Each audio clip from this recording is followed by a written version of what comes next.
Now, let me just ask you, first of all, hands up, who's heard of the UN Watercourses Convention?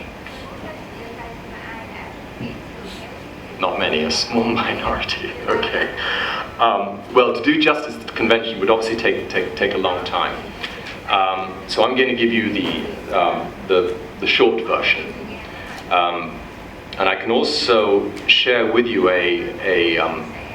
both the convention, of course, you can get that on the web, but an analysis that compares and contrasts the Mekong Agreement, the 1995 Mekong Agreement, with the 1997 UN Watercourses Convention, which is really, it's the differences between the two agreements, the agreement and the convention, that's really at the heart of some of the problems that we're facing.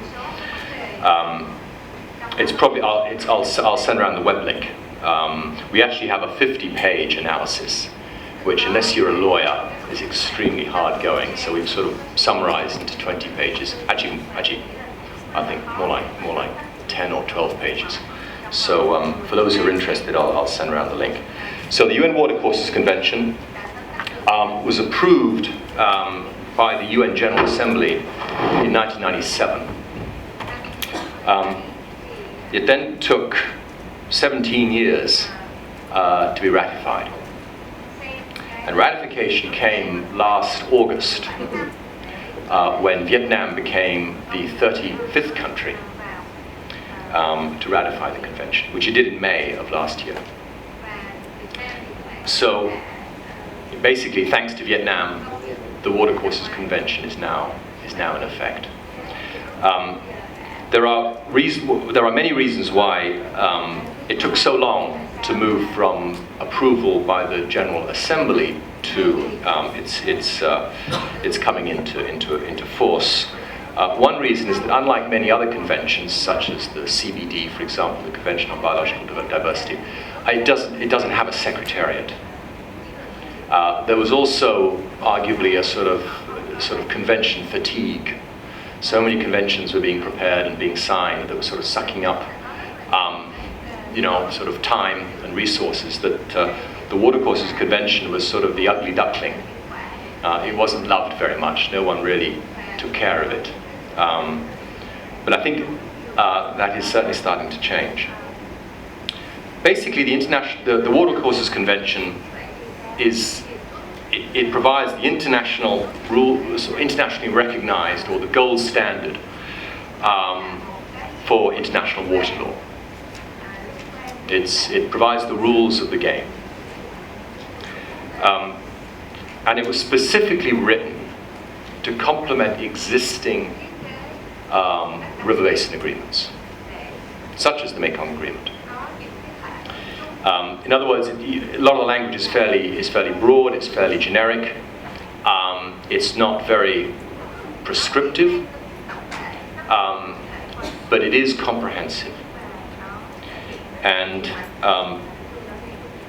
when it comes to dams, for example, or other, actually it never mentions dams, but large projects having a transboundary impact, it clearly defines the rights and the responsibilities of both parties, or all parties involved that might be affected. And in this sense, it differs quite substantially from the Mekong Agreement. The Mekong Agreement is very soft. It uses a lot of should. All right? The Watercourses Convention never uses should. It uses shall. Okay? Now, even those of us who speak English sometimes confuse shall and should, but from a legal perspective, there's a very significant difference. Should is, we think you should seriously consider this. We urge you to take this into account. We recommend you follow this course of action. But there's no obligation. Essentially, it's voluntary. And if you start to unpick the Mekong Agreement, which is what we've done as part of this analysis, it's essentially a largely voluntary agreement. And that's part of the problem. There is, in fact, fact, no legal basis for effective regional cooperation on water. Now, you might be surprised by that, but if you go back, if you rewind 20 years, the countries of the Lower Mekong were very different. They just come out of years of war or internal conflict, highly protective, understandably, of their sovereignty, and still are to a large extent. And so the Mekong Agreement was really written to recognize, it was very sensitive to the fact that the member countries resented any kind of internal interference in their own domestic affairs. And that's why we have an agreement that I think made political sense 20 years ago, but clearly is insufficient today. You could think of it sort of as a football game. You know, if you're playing with some friends in a park, you know, you don't need written rules of the game. You know, you don't hire a referee. You just start playing, and you know, you win or you lose. It doesn't really matter. But you can imagine a Champions League, you know, final or semi-final. You know, hundreds of millions of dollars, pounds or euro depend on the result. So my God, you've got a professional referee. You've got very, very strict rules of the games. So that's just a sort of a, you know, depending on the nature of the countries of your stage of development, whether or not you need strict rules or not, it depends on the context. So 20 years ago, when the countries, the market, the economies was very independent, very autonomous, if you like, you know, you didn't really need strict rules. Now the economies are much larger, much more modern, much more interdependent, particularly with the ASEAN Economic Community. Now the need, if you like, now as you're moving from the park, you know, to the new camp in Barcelona. You know, you're playing at a different level now, and so naturally, you need better rules. Now, one important gap, and we now know this from bitter experience, between the Mekong Agreement and the UN Watercourses Convention is that in the Watercourses Convention, it includes a binding dispute resolution mechanism. And that's very important, because it recognizes the reality of the fact that sometimes countries can't reach agreement. Even friendly countries can't reach agreement.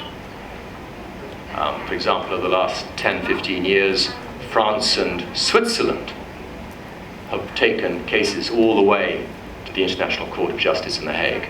Uruguay and Argentina have done the same over a pulp mill. All right, so even friends, if you like, have disagreements. All right, being a friend doesn't mean you agree all the time. All right, you can be a good neighbor, you can be a good friend, and you can still have significant disagreements.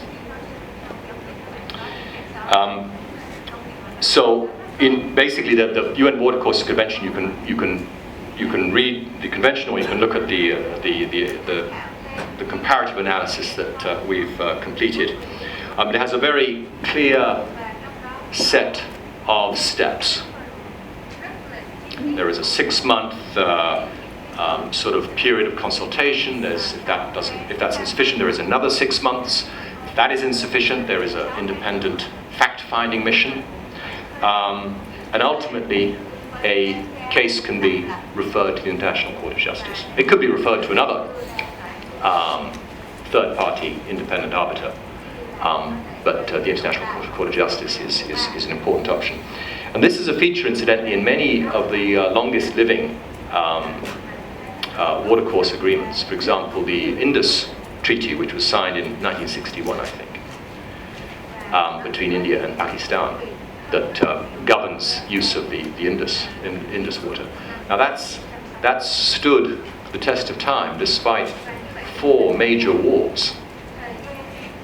And having had a chance to actually speak to one of the senior officials who was involved in the negotiations, the fact that ultimately, if there was an irreconcilable disagreement, the agreement could be referred to the International Court of Justice in The Hague, gave both sides security that their vital interests would not be threatened. It doesn't give a country a veto. One country can't say no, and that stops it. But it does mean that a final decision is made by an impartial third party, and that gives you confidence, as it does in any contract. That it's not just my word against your word. Ultimately, disputes can be referred to some sort of tribunal. The Mekong Agreement, as we now know, does not include that mechanism, and that's a reason why we now find ourselves basically stuck. And so, the UN Watercourses Convention we see as a way of certainly not replacing, but supplementing and strengthening and filling in gaps of the Mekong Agreement. The Mekong Agreement, I think, made perfect sense 20 years ago. 20 years on, those gaps are now clear.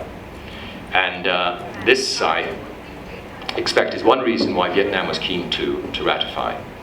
And IUCN and others are pursuing a similar process now in Cambodia, which we see as the next priority to ratify the convention.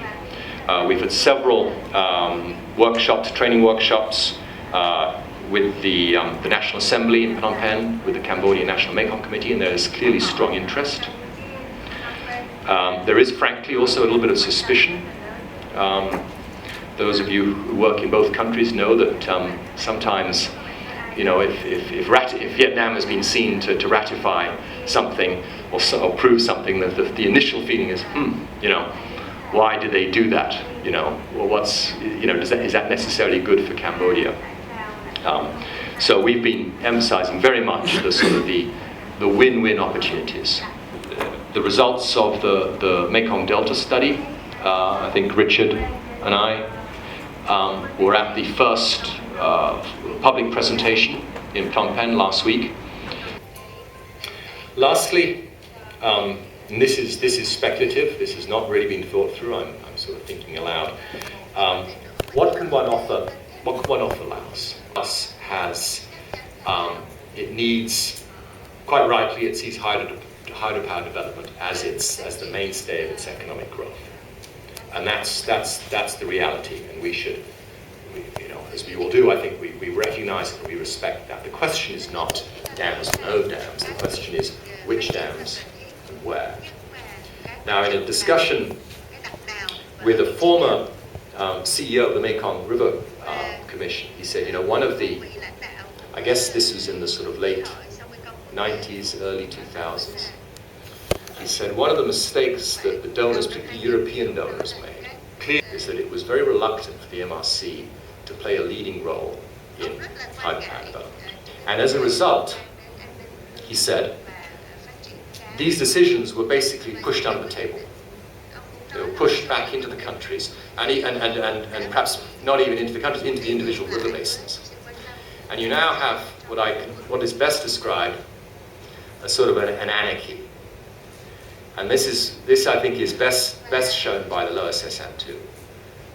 In 2012, a group, I think it was either Stanford or Princeton, I think it was Stanford, did a cost-benefit analysis basically of 27 major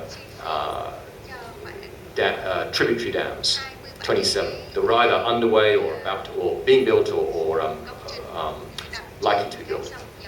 And they looked through every single combination, and they have the best available data on fish migration impacts and the impacts on fish productivity. And out of those 27 dams, the worst dam by far was the Lower Sessan-2. I mean, that is remarkable, that out of all the dams that were chosen, the Lower Sessan-2 was the dam that was chosen, that was selected. Now, being political about this, you could say that was by accident or arguably by design.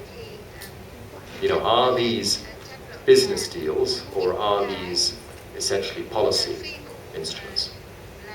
I'm not in a position to make a decision, but I don't know the answer, and I think it's worth considering. So clearly, my point is that there is enormous scope to meet the region's power needs in ways that minimize risks.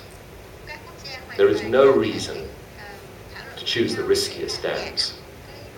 There is every reason to offer Laos in particular an opportunity to participate in a four-country program to identify those dams that should be built, because they produce a lot of power with minimal impacts on fisheries, and to avoid those dams that generate relatively little power but pose high risks. Now, exactly how this initiative should be packaged, I do not know. Should it be within the institutional framework of the MRC, perhaps, but not necessarily. But what I can say is that this offer, if you like, has never been on the table. It's never been made, and now I think it should be made, because the pressure is there. The demand for electricity is there. It's not going to go away. It may be overestimated, as this publication says. But even if it only contributes 5% to regional power needs is significant. So clearly dams are going to be built. The question is which ones should be built, and which are the best ones in terms of maximizing power production and minimizing environmental and social risks. Thank you. Clearly,